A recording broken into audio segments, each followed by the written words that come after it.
各位指挥官，大家好，我们来对碧蓝航线7月的活动进行一次前瞻规划。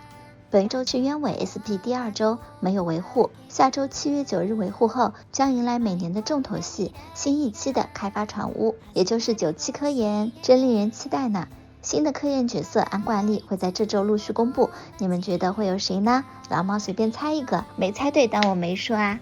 待到新科研的第2周，通常会有1周长草，给大家充裕的时间甘心传科研经验。长草期内通常会有3倍核心数据等小活动。7月下旬，也就是7月23号维护后，按照惯例，我们将迎来新的 SP 活动。老猫觉得是阵营 SP 活动，现届 SP 或中型 SP 都有可能。而科研后的新活动，即使是非采船活动，也很大概率会有声放送，到时候可以一起看啦。最后，国服9周年预告过尼尔联动，我觉得大概率也会在本月时装。由于声放送预告了2位联动角色，2B 和 A2 都可以通过活动免费获取。那联动的形式很有可能类似黑岩射手，以小型轻松的联动模式开战。而试装的时间可能在7月16日维护后开始的长草期，或者是同7月23日的新活动一起时装，这也有可能的。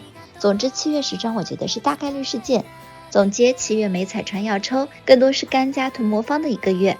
本期内容就到这里啦，拜拜。